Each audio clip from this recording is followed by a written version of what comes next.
I got a call from my agent, and it said, well, actually, what happened was I was on my way to Germany, and I was going to play some music in this commune. This is back when communes were around, right?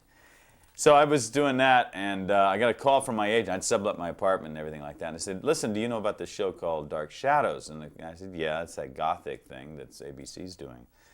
And they said, well, Linda Otto's casting it, and I, of course, knew Linda from Broadway. And they want you to go up there and meet Dan Curtis and these people. And I said, well, I'm leaving for Germany. He said, just go read for it and see what you... So I got up there into his office, and I took the script, and I read the part, and I immediately said, oh, this is going to be fun. I mean, this is lots of possibilities here, off-the-cuff cynicism, you know. So I up until that moment, I didn't really want to do it. I had, plans to go off and play some music. So I walked into the office, and we sat there and talked. Dan, of course, had his feet up on the desk, twirling his hair. Right? And I read it, and he said, that's sensational. And the next thing I know, I got a call saying, cancel your trip to Europe, you're going to work. So I started.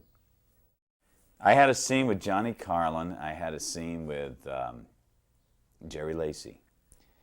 And it was one of those conspiratorial scenes. And from the moment we started rehearsing it in the morning, we started laughing. And we couldn't. I mean, Jerry Lacey with that bogey face and Carlin, and we're all supposed to be dead serious. And you know how it's like laughing in church. The more they get mad at you. And all day long, got into... Finally, we ended up shooting the scene with Jerry talking off to the side, Carlin looking out that way, and me looking the opposite direction just to get through it. And you talk to Carlin, and he'll remember that one. When I first came on the show, I was sitting in the green room, and I was watching them shoot the air show was playing, and I'm sitting there watching, trying to get some idea of what the story was about. And as I'm sitting there, all of a sudden I see the bell housing of the ABC, that covers the lens, just go right across the screen. And I thought, my God, what have they done? What have I got myself into? But yeah, there was no margin for mistake. I mean, if it happened, it just happened. And the other classic is when Colin Wood had to be destroyed.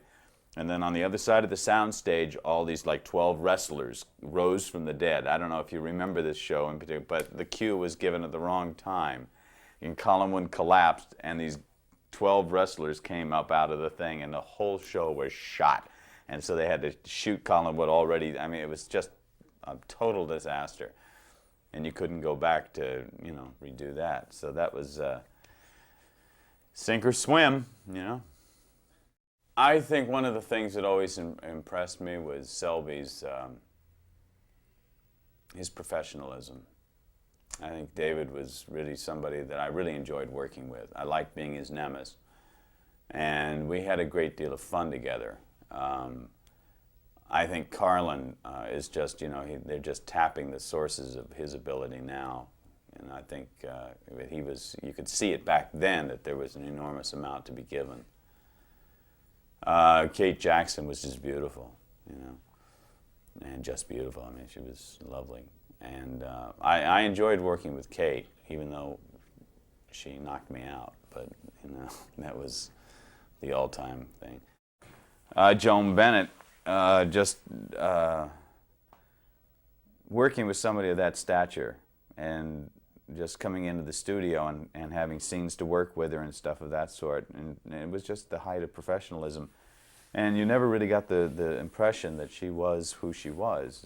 She was quite down to earth and really quite a wonderful woman to work with and to know. Technical,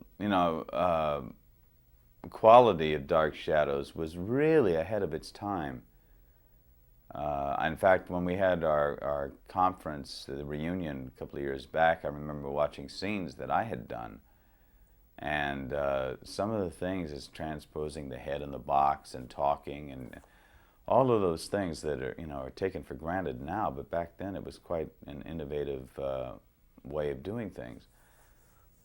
And you don't see that a lot on soaps today. you don't see that kind of. But of course, then there are not many shows like Dark Shadows. You know.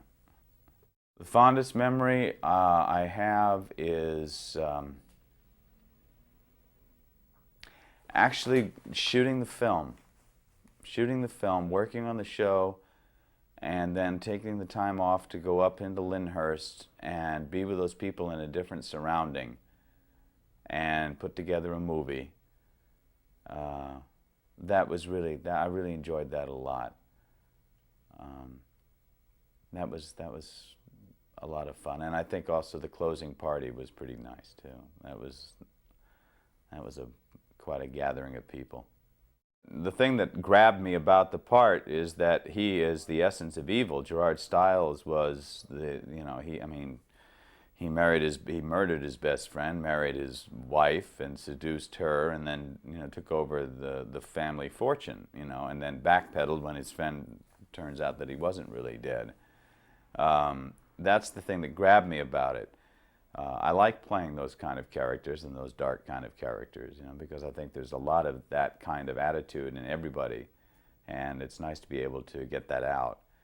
And in correlation the same with the Bill Spencer character on Bold and the Beautiful, although it's much more contemporary, there is that element of danger and what's he going to do and who is this guy, and I like that so much more than just being, a doctor running around saying you're going to be fine or you're going to be dead or whatever, So there's a lot more character development with it.